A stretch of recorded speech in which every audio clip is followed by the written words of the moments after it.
Welcome to Video Breakdown with Michael Coniglio, founder of the Legacy Protection Group.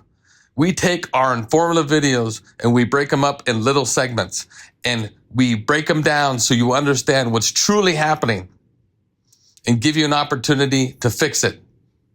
One of the first ones KRS chose was called AeroHawk Durable Alpha. It had no track record and long odds. AeroHawk was one of the first sort of alternative investments, as we call it, where we had these third-party middlemen who would come to Kentucky retirement systems and introduce KRS to these alternative investments. They came to KRS and said, you should be putting your money in these funds, and we think these are the best places for you to invest the state's money. These middlemen are called placement agents. Apparently, unbeknownst to us, the placement agents were being paid fees, so they were compensated very generously for us giving our business to these funds. Placement agents, think about that. They get compensated generously to win the bid. In other words, to entice these pension funds to move the money. So the pension handlers are making money, the pension placers are making money, and guess what? They fall short, they just walk away with your money. The lead placement agent for AeroHawk was a fellow from New York named Glenn Surgeon. Yeah, this is Glenn Surgeon. Yes. So this guy, he was the salesman for AeroHawk? Correct. So In 2009, when AeroHawk was being considered, the only person on the KRS board with much investment management experience was Chris Tobey. He thought it was a risky bet. First time you hire a hedge fund, you're looking for a fund that has a track record experience. Right. And this one didn't. Correct. But Glenn Surgeon had a relationship with Adam Tosh, the chief investment officer of KRS at the time.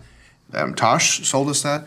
Tobey told me that KRS's chief investment officer, Adam Tosh, convinced the board to invest in AeroHawk, which resulted in a large fee from AeroHawk for Tosh's man, Glenn Surgeon. And how much money was he paid to bring in AeroHawk?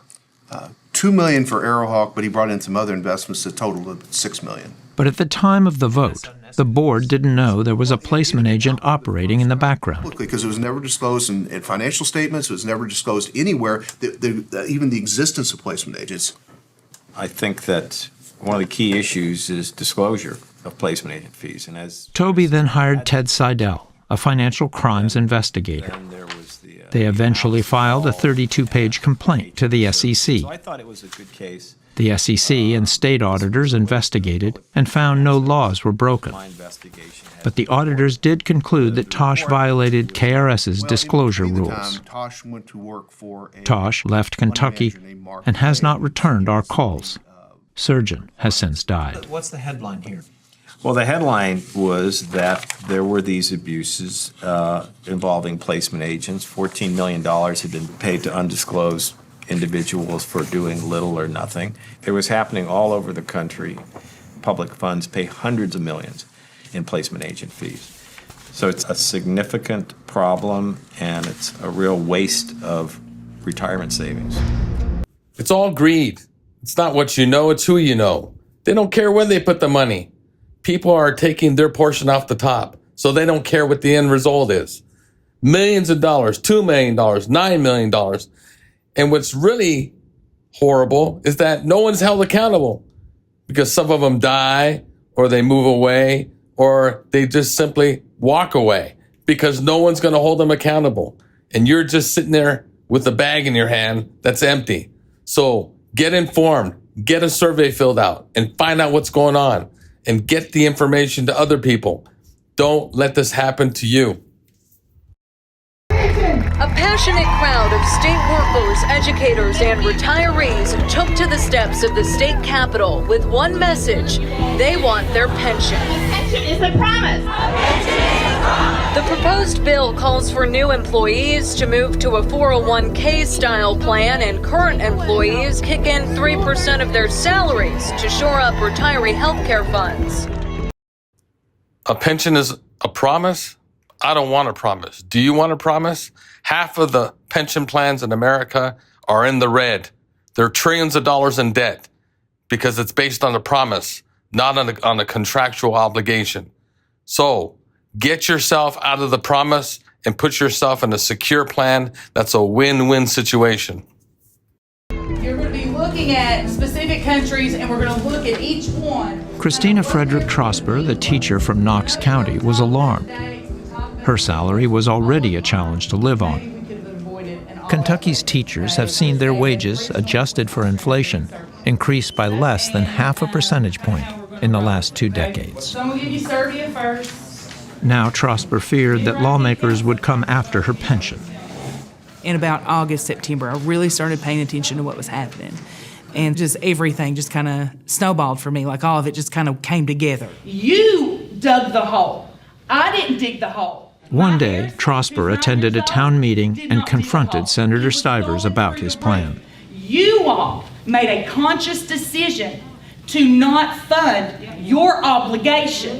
And I don't care when you got elected or whatever, but you've been there during the years that it has not been funded properly. I want to know, how are you going to raise the revenue to fund it properly? Because I promise you, your days in the Senate will be no longer. They will be no longer if you do not fix it. That's all I care. Did you hear what they just said? Their income has gone up by half a percentage point in 20 years. Do you think politicians get that kind of low raise? No, they don't. They don't care, and they're not obligated to protect you. You are obligated to protect yourself. So let us help you get out of these thievish pension plans that are being converted into 401ks, which makes it even worse. The evidence is there. It's been around for decades. Get out of these plans. Let us help you get to a plan that's contractually obligated to protect you. It seemed like something snapped in you. Yeah, it did. And I told everybody I had an out-of-body experience. I can go through a 300-page bill. I mean, I'm a loud person, and I'm not the type of person who, sits back a lot of times, but I shocked myself. I want what you told me I was going to get. My insurance is crap. My pay is crap, but I love what I do, and I was promised this pension. And what you're proposing is going to kill us. You will kill us. You will kill public education. You can't fix the problem after the fact. This woman is pleading to deaf ears. They don't care. They're powerless to do anything. Congressmen can't do anything. The powers that be have the money to bring 31 lawyers into a courtroom against you. Do you stand a chance? Do you have the time and resources to withstand the bombardment, the appeals? No, you don't. So get out of these plans. It's been known for decades. Let us help you. Fill out the survey at the Legacy Protection Group, and we will get you into a plan that's been established for 100 years. The companies that provide benefits that are defined and contractually obligated to give you. Stop believing what they're saying. If you're being robbed, why wouldn't you want to know it? Find out what's going on. And if you don't move the money, you could end up like this. Alan Weir, who turned 60 this month, showed us his latest 401k statement, which he hadn't had the courage to open up. I'm afraid. You're going to open it now? You want me to? Let's do it. There's good reason for his trepidation. Nearly half of his life savings have vanished in a matter of months. It went down again. How much are you down overall? About $140,000. Do you think you'll ever get it back? I would probably never see it come back. I was looking to retire probably when I hit 62. I can't do it now. I'll probably be working until I'm at least 70.